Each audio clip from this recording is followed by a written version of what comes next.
Exclusive is the White House Deputy Chief of Staff, Stephen Miller. Stephen, it's great to have you this morning. Welcome. Great to be here. Thank you. And I want to start with the Russia collusion story because I know you lived it as well. They also tried to spy on you. They wanted your emails, subpoenaed you as they left people really with their lives changed. Your reaction to what was released this week? The Russia collusion hoax against President Trump remains the single greatest hoax and the greatest assault on our democracy in the history of this country. There's no comparison, there's no parallel to anything else. It was a coup. And I'm using that term literally. It was a coup to overthrow a democratically elected government, a coup carried out by the intelligence apparatus of this country, by the deep state, by Hilary Clinton and the Democrat Party. The new information that has been revealed by the Director of National Intelligence and by the FBI eliminates any scintilla of doubt about the intention, the premeditation, the planning and orchestration of this conspiracy. It meets all of the criminal elements of a seditious conspiracy against the United States. It meets the criminal elements of an insurrection. It meets the criminal elements of a conspiracy against the government and the criminal elements of a conspiracy to deprive citizens of their civil rights under color of law.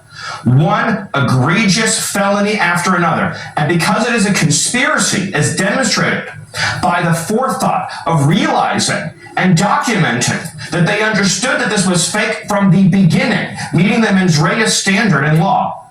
Because of that, because it is a conspiracy, every single individual actor is now part of that conspiracy. So that includes Brennan and Clapper and Comey and Hilary and Schiff and everybody else who knowingly and willfully perpetrated this plot, this coup, this conspiracy, this scheme against President Trump and the government of the United States. And now is the time and the hour and the moment for accountability so that we can reclaim this democracy, Maria. Well, do you believe we will actually get accountability? We've been demanding accountability now for a decade. Our audience is well aware that this is the biggest political scandal we have ever seen and an effort to undermine and take down a duly elected president. But now we want to see the tricksters face the consequences. Will they? I have complete confidence in the Department of Justice to follow these facts, to follow this new, further avalanche of evidence, and to take all the necessary legal steps to ensure that the wrongdoers, the coup plotters, the schemers, and the insurrectionists are held fully accountable under the laws and Constitution of these United States. Yes, Maria, I believe that. Now, last weekend, John Ratcliffe, a CIA director who is a former prosecutor, former DNI, told us that that the statute of limitations, the 5-year statute, does not apply when it comes to conspiracy. And he says the conspiracy is ongoing because they still won't admit it. The conspiracy is still happening. So what is your take on what Ratcliffe told us last week? No, he's completely right. So several of the statutes I mentioned, we have not even come close to eclipsing the statute of limitations. But more than that, it is an ongoing and continuing conspiracy. It continued through the entirety of President Trump's first term. It continued through the entirety of President Biden's term in office, and it continues to this day. There are still deep state coup plotters who are trying to conceal and hide this information on behalf of the people they're protecting. There are still staffers in Democrat offices who know the full truth, who are concealing that truth. So all of this behavior, all of this conduct collectively means the conspiracy hasn't ended, is ongoing. Comey in particular has throughout the years engaged in conduct and lies, public statements, and testimony in front of Congress. False testimony whose sole purpose was to perpetuate and continue the conspiracy. So I have every hope and expectation that the Department of Justice, under the leadership of our courageous Attorney General, will follow these facts and follow the evidence and deliver justice. Because if we have a country where we can continue to have FBI careerists and CIA careerists, deep staters, who will fabricate and doctor evidence, who will create and produce fake material, fabricated material, phony information to try to go after their political enemies, up to and including the president. If we continue to create the impression and the reality that there is not a severe criminal penalty for such conduct, it will never stop. It will never desist. It will keep on going forever. And we will continue to have a country that is sabotaged endlessly by the production of fake documents, fake material, fake plots against democratically elected officials. We can't have that. There must be consequences. Well, I mean, it's just extraordinary to me that the mainstream media has completely ignored this story. And they obviously were complicit from day one, being the quote-unquote useful idiots of the cabal to spread this nonsense across the world. But the Russia collusion lie had such an incredible impact. People went to jail. They should not have. People were raided. They raided Mar-a-Lago, President Trump's home, looking for these documents, according to Devin Nunes. Correct. By the way, that's a great point. The Mar-a-Lago raid was a perpetuation and continuation of this same conspiracy. They went in search and in hopes of trying to recover the documents that would implicate their own criminal conduct. That's right. The entire raid was a perpetuation of this same criminal scheme, as you mentioned. And so many innocent people suffered irreparable harm. Paul Manafort was left to rot in a prison cell because of this ridiculous investigation, this witch hunt that is carried out. How many homes were raided? How many documents were taken? Emails were taken against the innocent, against people whose only crime was working for President Trump. Right. And everything that has happened, including, I would argue, all of the interference in 2024 that took place and in 2020 that took place, all the dirty tricks that kept taking place against President Trump were all part of a desire to keep him from getting back into the Oval Office to uncover and expose and share with the world the full truth of what happened, as we are seeing now, Maria. They also set up General Mike Flynn. Let's not forget about that. There were so many implications of this lie, but even more so, let's talk about the impact to the American people.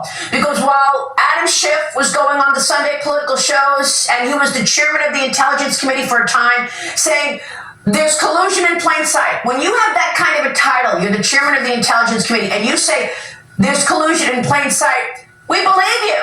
You've got the job. You must have seen more than we've seen. So to outwardly lie like that because you have that title. Same thing with former director of CIA, John Brennan. He's got that title. We believe him because he says it. So all of this, when they were running around, Russia, how much did they miss? How much did they leave on the cutting room floor? For example, right now, we are dependent on China for 90% of the underlying components for our prescription drugs. We saw Russia invade Ukraine, more territory. We saw Iran continue to build up nuclear weaponry.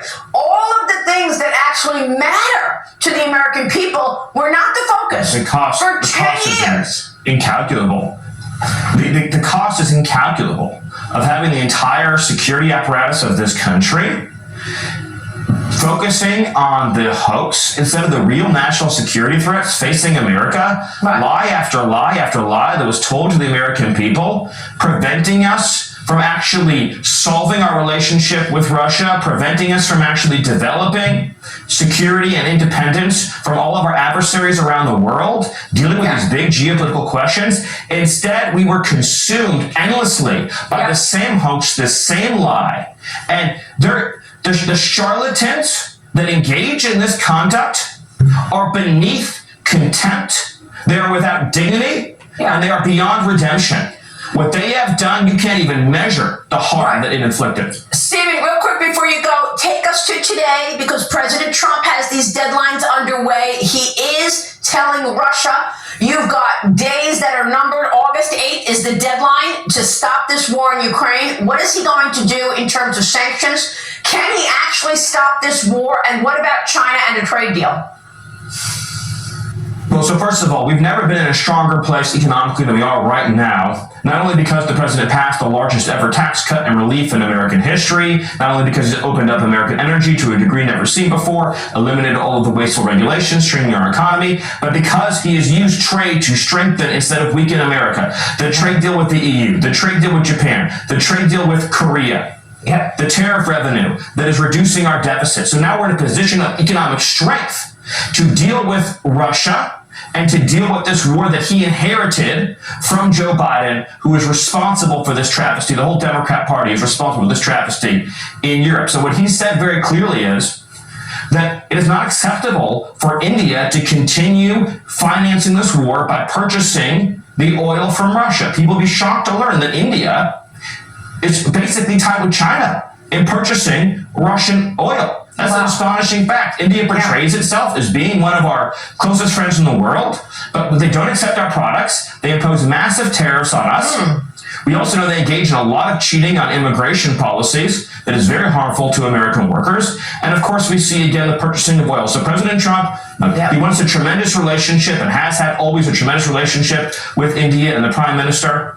But we need to get real about dealing with the financing of this war. So President Trump, all options are on the table to deal diplomatically, financially, and otherwise with the ongoing war in Ukraine so we can achieve peace and end the war that the Democrat Party and Joe Biden are responsible for. Very good. Stephen Miller, great to talk with you. Thanks so much. We'll be watching your work, obviously. Thank you. White House Deputy Chief of Staff Stephen Miller.